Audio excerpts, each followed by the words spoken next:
Le point de départ, c'est quand même qu'on a un État défaillant. On est dans une explosion des phénomènes de drogue en France. En fait, l'éducation nationale aujourd'hui, c'est un Titanic qui coule. Et finalement, on n'a fait qu'empirer les choses. Les lits ont continué d'être fermés, les postes ont continué d'être fermés. En effet, les citoyens n'ont plus confiance dans leur justice et je pense à raison. Mais on soigne seulement les conséquences et pas les causes. On est dur avec les faibles et faible avec les durs. On paye pour que justice soit faite, pour qu'on soit en sécurité. Eh bien, aujourd'hui, ce n'est pas le cas. Et pour les réseaux sociaux aussi, la liberté d'expression va-t-elle perdurer ? C'est aussi très dangereux d'aller commencer à s'attaquer à ce genre de problème-là. Il faut vraiment tirer la sonnette d'alarme.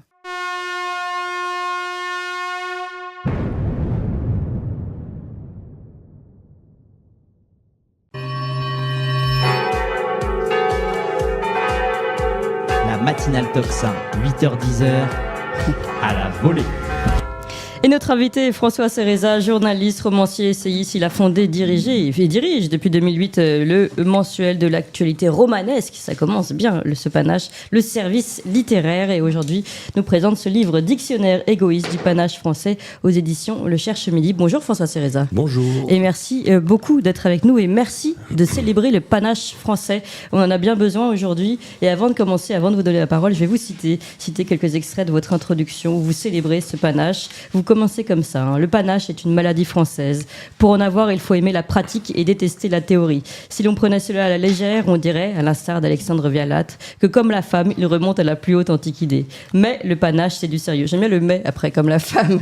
Le panache, c'est du sérieux. Une chanson de tous les gestes. S'il n'y avait pas eu chez les chevaliers français ce mélange de courage, d'audace, d'intempérance, d'honneur, d'élégance, mais aussi de suffisance, d'orgueil mal placé, d'indiscipline et de bêtise, on aurait gagné à Crécy, Poitiers et à Azincourt. Et vous dites un petit peu plus loin, le panache est désintéressé, car son intérêt ne résulte que de lui-même, quelque chose de libre, de grand, d'étincelant. C'est le goût du beau geste, inséparable du sel et du mot d'esprit. L'habit dans lequel se drape l'héroïsme et l'amour du risque. On pense à Cyrano disant « Déplaire est mon plaisir, c'est mon vice ». Et voilà, vous allez encore beaucoup plus loin dans cette description du panache. Et bien d'abord, François Cereza, comme je vous le disais, merci. Merci de célébrer le panache aujourd'hui. On est dans une société où on a l'impression que ce panache est en train de disparaître. Oh, ça, je vous le fais pas dire. vous critiquez beaucoup justement ce conformisme, vous parlez des énarques, vous parlez finalement de ces gens qui n'ont plus de couleur, de ces politiques qui n'osent plus. Oui, ils se ressemblent tous. Ce sont des petits hommes gris, des petits fonctionnaires, fonctionnarisés, oui. Qui sont tous gentillets, qui pensent bien. Et je veux dire, on a besoin dans notre société, même si c'est une exagération, mais on a besoin dans notre société de gens qui sont un peu des grandes gueules. C'est pour ça que parmi mes personnages, il y en a quand même 52. Oui. On va les citer. Donc oui, on n'est pas obligé de les citer, mais enfin, en tout cas, il y en a 52 et et ces 52, ça nous permet d'en lire un par semaine pratiquement pendant un mois, quoi. Oui, il faut nous donner c'est une petite formation de vigueur, en voilà, fait. Un exactement. Petit coup. Alors, et donc dans ces grandes gueules, je pense évidemment à des gens comme Maurice Druon, que j'ai très bien connu, comme Joseph Kessel. Ah oui, ça évidemment. Et si je pense à Joseph Kessel, c'est parce que, je veux dire, quelqu'un qui dit « France est le plus beau mot du monde », j'aimerais bien qu'aujourd'hui, les gens, notre classe politique, et puis même les écrivains d'ailleurs, et les gens d'une façon générale qui appartiennent à la culture et au monde politique, aient un petit peu ce genre de revendication, si je puis dire, ou de protestation.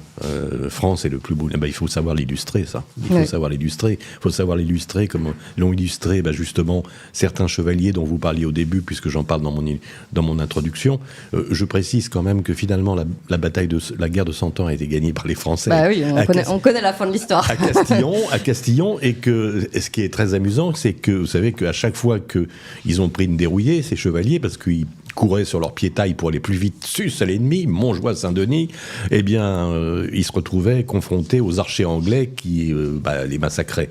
Or, à Castillon, ils les ont gagnés. Ça a été une des dernières batailles de la guerre de 100 ans. Ils ont capturé les archers anglais et ils leur ont coupé l'index pour plus qu'ils tirent à l'arc. Voilà. Et ça, anecdote rigolote. C'est un exemple de panache français, ou en tout cas de. Oui, enfin, oui. C'est un clin d'œil. Hein, vous avez en effet. Alors c'est drôle d'ailleurs, parce que vous avez des personnalités réelles, irréelles, Astérix parmi d'autres. Athos. Et puis le 15 de France au milieu de tout ça. Donc Brigitte Bardot, Chevènement, politique, Belmondo, Gabin, Jeanne d'Arc. le 15 de France, Alain Bambard, voilà. C'est pour ça d'ailleurs peut-être que vous l'appelez dictionnaire égoïste. Oui, dictionnaire égoïste parce que c'est moi qui l'ai choisi. Oui. Alors évidemment, vous pouvez me dire, ah oui, mais pourquoi vous n'avez pas mis un tel? Bah oui, pourquoi j'ai pas mis, je dis Alain Delon par exemple, plutôt que Jean-Paul Belmondo. Pourquoi vous n'avez pas mis Alain Delon? Voilà. Je préfère Jean-Paul Belmondo. Moi aussi, tiens. Il se trouve qu'en plus je l'ai un petit peu connu. Donc, racontez-nous un petit peu Jean-Paul Belmondo. Oh, je ne vais pas vous raconter très longtemps. C'est un copain avec qui j'étais à l'école, vous voyez, ça remonte loin quand même, et qui a été le kiné de Jean-Paul Belmondo quand il a eu son AVC. Oui. Donc, ce copain m'a dit, tu sais, il est vachement sympa, et puis on se voit avec, parfois, il y a Rochefort, il y a Marielle, il y a Pierre Vernier, qu'on connaît un peu moins, mais qui a toujours tourné dans les films de Belmondo, et qui, en fait, a été un acteur que l'on a bien connu dans les années 70, parce qu'il incarnait un personnage qui est rocambole. Et rocambole, un peu dans la lignée dumazienne de ces héros bondissants façon homme de Rio, quoi. Et donc, Belmondo, je vais vous citer parce que en plus vous avez une très belle plume pour ceux qui ne vous connaissent pas et très colorée, et c'est ça aussi qui fait du bien aujourd'hui justement dans ce monde gris comme vous le décriviez tout à l'heure. Jean-Paul Belmondo, tout Belmondo est dans cette réplique. Je ne séduis pas, j'envoûte. Elle n'est pourtant pas de lui mais de Claude Rich dans Les Tontons Flingueurs. Signé Michel Audiard bien sûr. Non, il ne séduit pas Belmondo, il envoûte, et c'est avant tout un sourire, le gars nature, 100% écolo côté spontanéité. Qu'est-ce que j'ai pu me marrer, n'arrête-t-il pas de dire dans le film Les Acteurs de Bertrand Blier.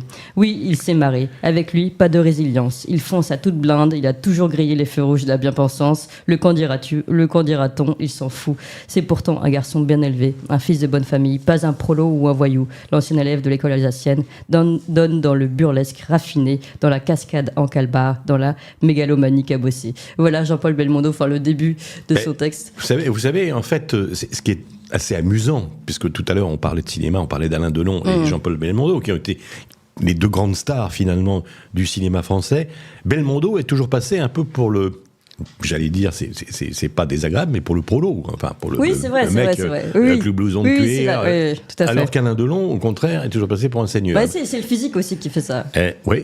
Dans la vie, c'est l'inverse. Alain Delon, il était charcutier, il s'est engagé en Indochine. Et quant à Belmondo, comme vous le précisez dans le petit extrait, école alsacienne, comme tous les socialos bien pensants, comme Monsieur Ndiaye. Tout à fait. Comme Gabriel Attal. Oui, comme Gabriel Attal. donc je trouve ça très marrant parce que c'est le prolo qui est devenu le seigneur et c'est le seigneur qui a joué les prolos, quoi. Oui, mais justement, il l'a envoyé valser aussi, c'est ça qui fait partie de son panache. Belmondo, il a envoyé valser justement tout ce conformisme bourgeois également. Donc il allait s'amuser à faire des cascades.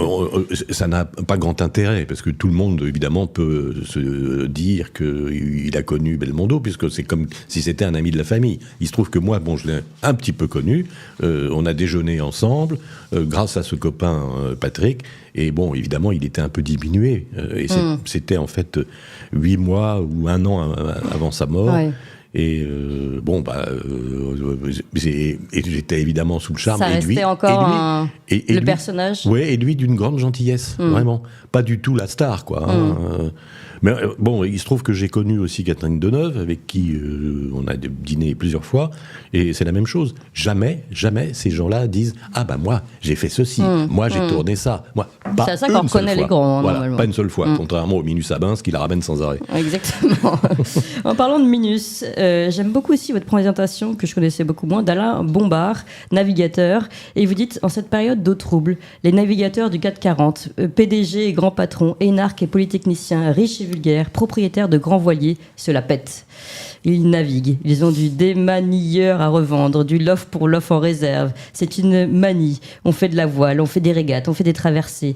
À pied d'œuvre, les prétentieux arborent la barbe tabarly, le pull gabard, la décontraction kersozon, le visage poupon, le sourire des joyaux. Ils se prennent pour des corsaires de la New Largue. Par gros temps, ils nous bavent sur les rouleaux.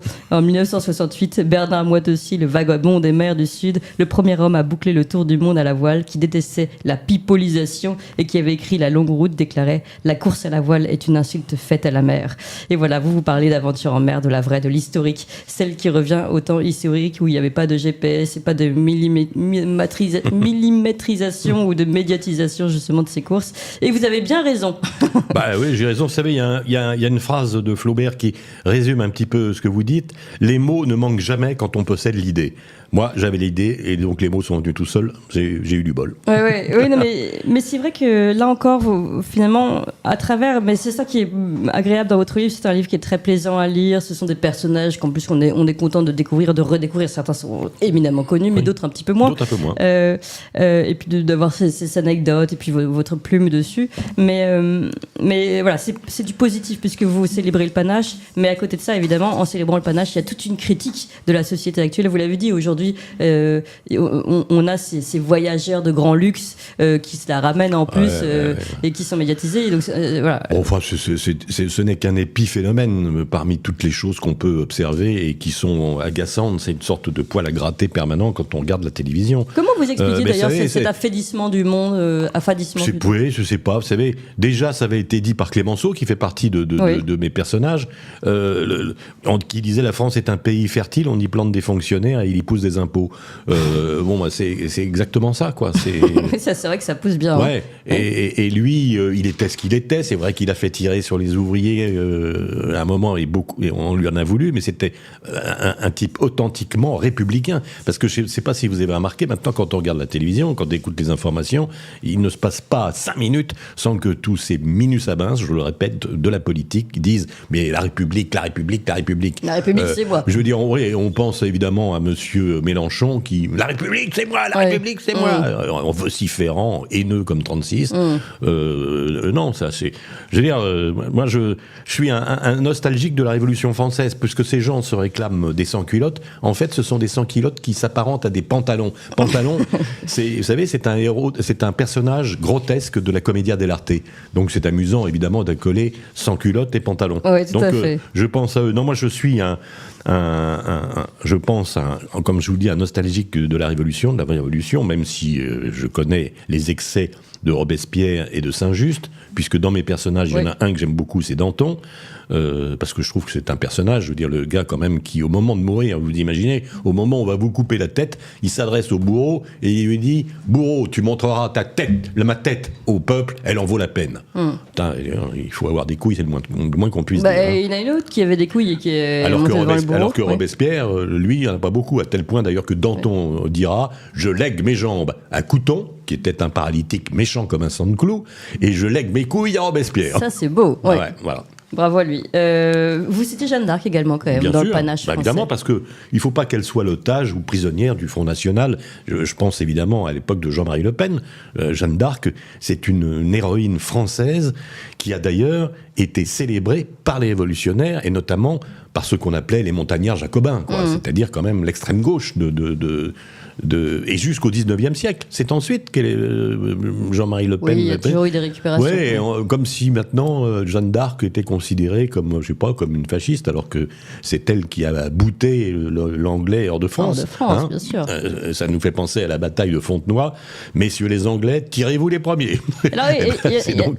Ça pourrait être une phrase de Jeanne d'Arc. Il y en a un qui a été célébré également par Philippe de Villiers, ça vous fait 2 points avec Jeanne d'Arc. C'est François Athanas Charret de la Contrée. C'est vraiment un personnage qui compte pour vous aussi, qui a joué dans l'histoire de France. Écoutez, je l'ai mis parce que je trouve que il a du panache. Je veux dire, c'est vraiment...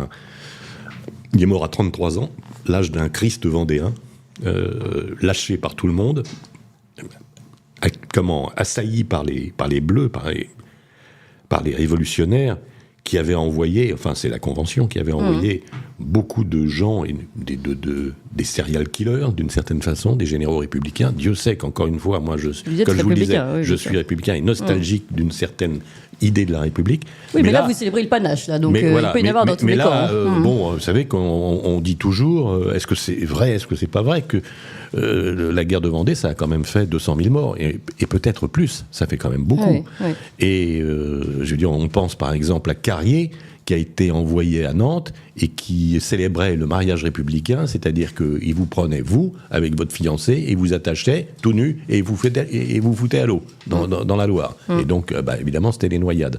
Bon, et sans compter toutes les autres exactions. Il y a eu les colonnes infernales qui ont été créées par un type, un général, qui d'ailleurs figure sur le fronton des Champs-Élysées. Ce que je trouve incroyable, on devrait le virer aussi sec. Il, avec ses colonnes infernales, il rentrait en Vendée, il brûlait, il tuait, il massacrait tout le monde, les femmes enceintes, vous imaginez évidemment. Donc, le massacre. Certains parlent de génocide. Donc, oui, exactement. Donc, Charette a été un général, un militaire qui, à l'origine, était officier de marine d'ailleurs, et qui avait participé aux journées des Tuileries, où il y avait eu donc une opposition entre les monarchistes et les républicains. Et ce qui est amusant, c'est qu'on trouvait dans le camp des monarchistes déjà Charette, et de l'autre côté, un général républicain qui s'est illustré, qui était un ami de Danton et qui a fini d'ailleurs guillotiné avec Danton. Donc vous voyez déjà... Il y avait du panache de deux côtés. Voilà, et si je vous dis ça, c'est parce que c'est une des raisons aussi pour lesquelles j'ai choisi Charette. Je suis allé d'ailleurs au Puy du Fou pour voir comment ça se passait. Et si j'ai choisi Charette, c'est parce que j'avais fait un gros livre en 3 volumes qui s'appelait Le Lys blanc, et qui était l'histoire d'une jeune républicaine, révolutionnaire donc, qui participait justement aux journées insurrectionnelles des Tuileries, et qui devenait ensuite une agent de Robespierre, et qui était envoyée en Vendée, mais qui à l'origine était vendéenne. Et elle faisait la connaissance, évidemment, de Charette. Et dans mon roman, il y a même, d'ailleurs, dans les 3 tomes, il y en a un qui s'appelle Le sabre de Charette, puisque ce crétin de Charles X, qui n'a jamais été capable de faire quoi que ce soit pour les Blancs, ce qu'on appelait les Blancs, c'est-à-dire dans un premier temps les Vendéens et ensuite les Chouans, a toujours dit « je vais débarquer avec les Anglais et je vais vous aider » et tout ça. On a vu on a vu l'aide anglaise. Voilà, et un jour il a dit donc à Charette « je vais venir » tout ça. Il ne vient pas, il envoie un émissaire avec un bateau, avec 2 ou 3 types, et qui lui dit « tiens voilà, un sabre, c'est pour toi ». Dessus c'est marqué « je ne renonce jamais », ce qui était le truc de notre ami Charette. Mais bon, il a été vraiment déçu, et je crois que 2 mois ou 3 mois après, il a été pris, exécuté et fusillé. Alors ce qui est intéressant, on l'a dit, personnage fictif à Astérix, pourquoi pas, Vercingétorix, lui il existait, mais il y a aussi dans Astérix. Et puis après, vous avez des concepts, enfin on va dire, ou la Légion étrangère, l'histoire de France, de Lavis, et puis alors là, vous allez vers les voitures, Venturi. Le rugby, le 15 de France. Alors, je rectifie, c'est pas Venturi, c'est Venturi. Venturi, pardon. Venturi, c'est un petit clin d'œil évidemment à Ferrari. C'est parce que c'est une voiture française qui a été faite par 2 ingénieurs, qui était vraiment une superbe voiture. Je pense notamment à la 400 qui faisait concurrence à la Ferrari Testarossa, qui était vraiment une superbe bagnole, et malheureusement ça n'a pas marché. Mais pour se lancer dans un truc comme ça, d'autant qu'ils ont participé aux 24 heures du Mans et tout, ils ont été un peu aidés par un pilote renommé qui s'appelle Jean Pescarolo, mais bon, ça a duré le temps que ça a duré, je crois une 20aine d'années à peu près, si je me souviens bien.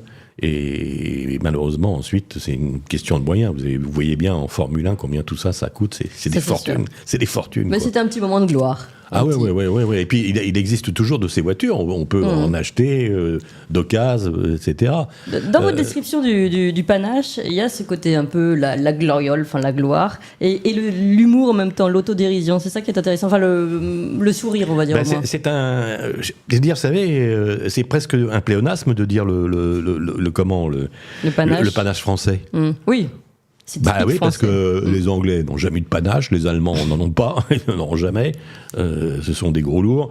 Donc, le panache français, c'est un mélange de bonne humeur, d'action d'éclat, de vaillance, de tempérament. De fierté mal placée, vous diriez ? Parfois, un petit peu. Parfois, évidemment, et de bêtises même, carrément. Je veux dire, c'est formidable, les légionnaires qui se battent à Cameroun.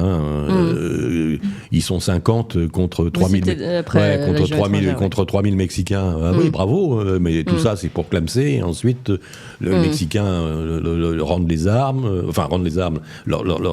les félicite, et il y a 7 ou 8 survivants, ou 12, je sais plus. Évidemment, action d'éclat, mais à quoi ça sert ? Si on doit être pragmatique, le monde a toujours été les Anglais, par exemple. Oui. Eux, ils font pas ce genre de sottise. Oui. Ils se sont toujours débrouillés pour faire agir les autres à leur place. C'est-à-dire, c'est par exemple le complot contre Napoléon, enfin la campagne de Russie, dire tout ça, c'est les Anglais qui organisent tout ça, et puis c'est les Russes qui montent au créneau. Je veux dire, mais moi, évidemment que j'aime Bonaparte. Un mec qui dit je me tais ou j'ordonne. Vous l'avez pas mis Bonaparte d'ailleurs, Napoléon? Non, mais parce qu'il y a la salle. Et pourquoi vous l'avez pas mis? Mais parce qu'il y a la salle. Oui. Salle, chef de la cavalerie légère, et donc hussard, c'est ce qu'il y a de plus beau, ça. Ah, évidemment. Il disait tout hussard qui n'est pas mort à 30 ans est un Jean Foutre. Il est mort à 33 ans. Le 15 de France, alors ça c'est marrant aussi. On sent qu'il y a une petite nostalgie 15 de France. Voilà, on est en plein dedans. Bah oui, et puis il se trouve qu'en plus j'ai un peu joué au rugby. J'étais au PUC par Université Club, donc j'ai toujours aimé le rugby. J'ai toujours aimé le sport de toute façon, parce que il y a même le foot aussi. Oui. Il y a les 11, les Verts de Saint-Étienne, à cause de mon grand-père qui m'emmenait sur les stades où je voyais les matchs. Mais le rugby... moi, j'ai senti quand même chez vous une petite préférence pour le rugby, disons-le honnêtement. Je vais vous dire, vous n'avez qu'à voir sur les stades, dans le foot, là, actuellement, même si aujourd'hui nous devenons tous des dégénérés, mais je trouve que regardez sur les stades, ils sont toujours en train de s'insulter, de se battre. On a vu dernièrement le match Paris-Saint-Germain contre Marseille, avec les injures homophobes. Je vais vous dire, moi j'ai été sur les stades, il y a toujours eu « va donc, PD, enculé !» il n'y a rien de nouveau. C'est plutôt la médiatisation qui a changé. Et je vais vous dire une chose, c'est que en rugby, c'est un peu moins ça. Et puis les rugby, il peut y avoir, ça peut arriver qu'il y ait de la castagne, mais il n'y a jamais de je veux dire, c'est jamais bas, quoi. C'est pas de méchanceté. Oui, ce qui est quand même incroyable, parce que quand vous voyez les rugbyman et les footballeurs, il n'y a pas photo. Il y en a, ce sont des brutes, mais qui en fait sont des gentlemen, et les autres qui devraient être des gentlemen et qui sont des brutes. C'est ce qu'on dit, oui. On dit un sport de gentleman. Voilà, je refaisais la définition pour pas... jouer comme des voyous. Ouais, mais vous savez, tout ça, c'est aussi une question un petit peu de... Quand vous me parliez au début des gens qui osent, en disant, oui, le panache, c'est un petit peu ça. Et il y a une phrase qui n'est pas d'un Français, qui est un monsieur qui était conseiller du très gentil et sympathique Néron, empereur romain, et qui s'appelait Sénèque. Et il disait, je trouve que cette phrase est véritablement d'actualité et qu'elle peut s'appliquer au panache français. Il disait, ce n'est pas parce que les choses sont difficiles que nous n'osons pas, mais c'est parce que nous n'osons pas qu'elles sont difficiles. Voilà. Belle conclusion pour le panache français aujourd'hui. Et osons et sortons un petit peu du conformisme. Et justement, on en parlait du conformisme juste avant. Même si Michel Audiard disait... Les cons, ça ose tous, c'est même à ça qu'on les reconnaît. Et justement, aujourd'hui, ils n'osent pas assez, c'est con. Voilà, exactement. Merci beaucoup, François Cereza, pour ce très beau dictionnaire égoïste du panache français. C'est un livre aux éditions Le Cherche Midi. Puis je rappelle aussi votre revue d'actualité romanesque. On a aussi besoin de romanesque. Le service littéraire. Vous voulez rajouter quelque chose? Oui, simplement pour le journal. C'est un mensuel. Ça a le format du Canard enchaîné. Il y a 8 pages. Et la particularité... Et je terminerai là, n'ayez pas peur. Non, c'est que c'est un journal d'écrivains fait par des écrivains. Oui, ça manque aussi. Voilà. Tiens, ça manque les écrivains. Eh bien, beaucoup de choses qui nous manquaient. Merci beaucoup, Cereza, de célébrer le panache français.